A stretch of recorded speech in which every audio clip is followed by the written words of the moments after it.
بسم اللہ الرحمن الرحیم۔ السلام علیکم دوستو، کیسے ہیں آپ سب؟ امید ہے کہ آپ خیریت سے ہوں گے۔ اس دنیا میں جب انسان آتا ہے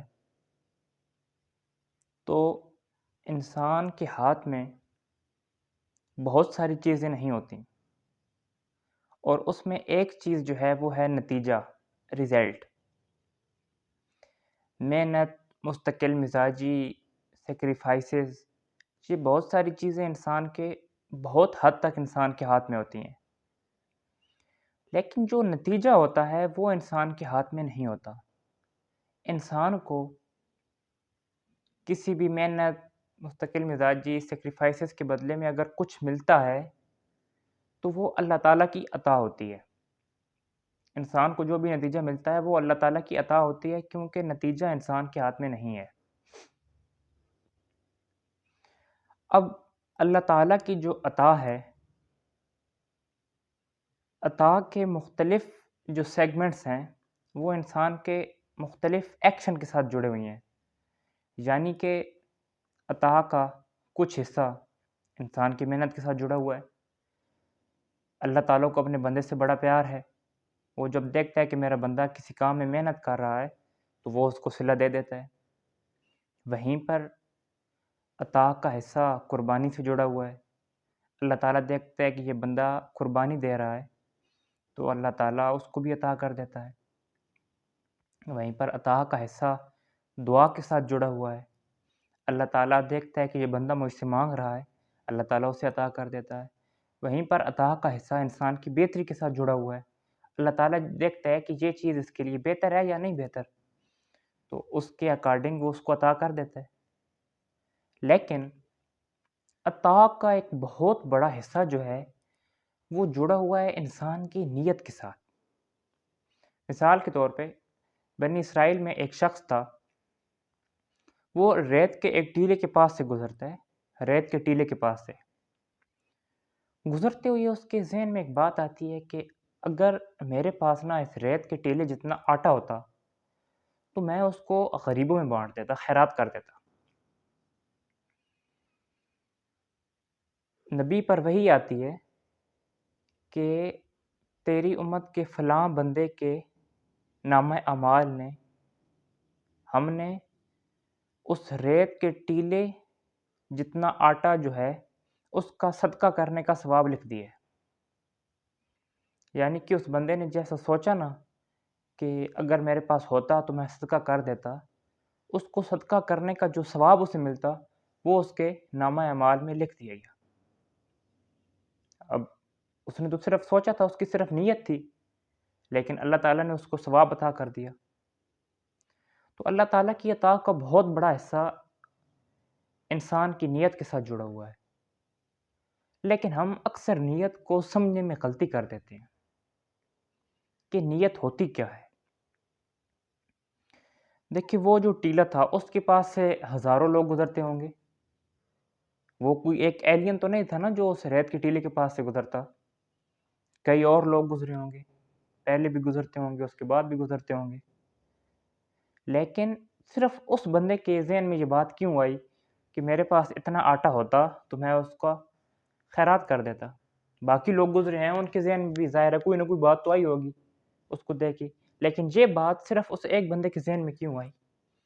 کیونکہ وہ بندہ اسی طرح سوچتا تھا، وہ اسی خیال میں ڈوبا ہوا تھا، یعنی کہ اس کا تھنکنگ سٹائل، تھنکنگ پروسیس ایسا بن چکا تھا کہ وہ جو کچھ بھی سوچتا ہوگا، جو کچھ بھی دیکھتا ہوگا، سنتا ہوگا، اس کے بیس پہ وہ جو کچھ سوچتا ہوگا وہ جا کے کہیں نہ کہیں انسانوں کی بھلائی کے ساتھ جڑ جاتا ہوگا۔ یعنی کہ اس کے جو سوچنے کا طریقہ تھا اس میں یہ بات بیٹھی ہوئی تھی کہ دوسروں کا بھلا ہونا چاہیے، غریبوں کی مدد ہونی چاہیے، اس کی تھنکنگ سٹائل میں یہ بات بیٹھی ہوئی تھی۔ اس وجہ سے جب وہ اس ریت کے ٹیلے کے پاس سے گزرا تو بھی اس نے اس ریت کے ٹیلے کو جو ہے اپنی اس سوچ سے کنیکٹ کر دیا۔ تو نیت کا مطلب کیا ہے؟ نیت کا مطلب ہے کہ آپ کسی ایک خیال میں ڈوبے ہوئی ہیں، یا کوئی ایک خاص چیز آپ کا جو تھنکنگ سٹائل ہے، آپ کا جو تھنکنگ پروسیس ہے اس کا حصہ بن چکی ہے۔ نیت سے مراد ایک ایسی سوچ جو آپ کے اندر سینکڑوں نئی سوچوں کو جنم دیتی ہے۔ یعنی کہ اگر آپ غور سے دیکھیں نا تو ہم دن میں کیا کچھ سوچتے ہیں، لیکن ہم جو کچھ بھی سوچتے ہیں اس کا مین پوائنٹ ایک ہوتا ہے، وہ سب کچھ جو ہے وہ آخر میں کسی ایک سوچ سے وہ ساری سوچیں نکلی ہوتی ہیں۔ تو وہ سوچ جہاں سے ساری سوچیں نکل رہی ہیں اور وہیں پہ آگے دوبارہ مل رہی ہیں، وہ ایک جو سوچ ہے اسے نیت بولتے ہیں۔ لیکن مسئلہ یہ ہے کہ ہماری نیت بالکل بھی ویسی نہیں ہے کہ جس کے بیس پہ اللہ ہمیں چیزیں عطا کرے۔ مطلب کیا؟ ہم میں سے اکثر لوگ جو سوچتے ہیں ان سوچوں کا مرکز کیا ہوتا ہے؟ میں کی جو سوچ ہے، باقی انسان جو بھی سوچتا ہے وہاں سے اکثر لوگوں کی سوچیں وہیں سے شروع ہوتی ہیں اور اسی میں پہ آ کے ختم ہو جاتی ہیں۔ اور اگر اس سے بھی کوئی گھٹیا لیول ہے جو کہ آج کے دور میں بہت زیادہ عام ہے، انسان کہتا ہے میں بھی جاؤں پہاڑ میں، کسی دوسرے کو ترقی نہیں کرنے دینی۔ یعنی کہ اس کی جو سوچ کا جو مرکز ہے، جو مین آئیڈیا ہے، وہ یہ ہوتا ہے کہ کوئی دوسرا آگے نہ بڑھ پائے۔ وہ اپنی بھی نہیں سوچتے، وہ صرف یہ سوچتے ہیں کہ کوئی دوسرا آگے نکل نہ پائے۔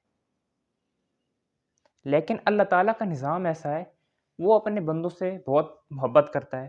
جب وہ دیکھتا ہے کہ میرا ایک بندہ کوئی کام کرنا چاہتا ہے اور اس کے پیچھے اس کی جو سوچ ہے وہ لوگوں کی بھلائی کی ہے، یعنی کہ اس کی نیت یہ ہے کہ لوگوں کی بھلائی ہو، کسی طرح کچھ لوگوں کا میں بھی بھلا کر دوں، تو اللہ تعالیٰ کو اپنے بندوں سے بڑا پیار ہے، تو وہ اس بندے کو اٹھانا شروع کر دیتا ہے کہ اگر یہ اوپر آئے گا تو میرے جو بندے ہیں ان کا بھلا ہوگا۔ لیکن وہیں پہ اگر کوئی بندہ یہ سوچ کے بیٹھے کہ میں یہ جو چیز حاصل کر رہا ہوں وہ کچھ بھی ہو سکتا ہے، وہ پیسہ ہو سکتا ہے، وہ پاور ہو سکتی ہے، اس سے میں کسی خاص بندے کو یا بہت سارے لوگوں کو اس سے میں تکلیف دوں گا، شر پہنچاؤں گا، اور اللہ کو اپنے بندوں سے پھر بڑا پیار ہے۔ جب وہ دیکھتا ہے کہ یہ بندہ جو کچھ بھی کر رہا ہے اس کا مقصد یہ ہے کہ میرے جو باقی بندے ہیں یہ ان کو شر پہنچائے گا، تو اللہ تعالیٰ اس بندے کو وہیں پہ روک لیتے ہیں، اس کو آگے نہیں بڑھنے دیتے۔ تو نیت سے مراد وہ والی سوچ جہاں سے انسان کی ساری سوچیں نکلتی ہیں۔ ساری سوچوں کا جو مرکز ہوتا ہے وہ انسان کی نیت ہوتی ہے، اور انسان کی نیت جب تک میں تک اڑی رہے گی یا پھر کسی کا برا سوچنے میں ہوگی تو پھر اللہ تعالیٰ اس بندے کو تو وہ رزلٹ عطا نہیں کرے گا نا جو بندہ چاہتا ہے۔ تو ہارڈ ورک، کنسسٹنسی، سیکریفائسز، ان سب سے پہلے انسان کو جو چیز ٹھیک کرنے کی ضرورت ہوتی ہے وہ انسان کی نیت ہوتی ہے۔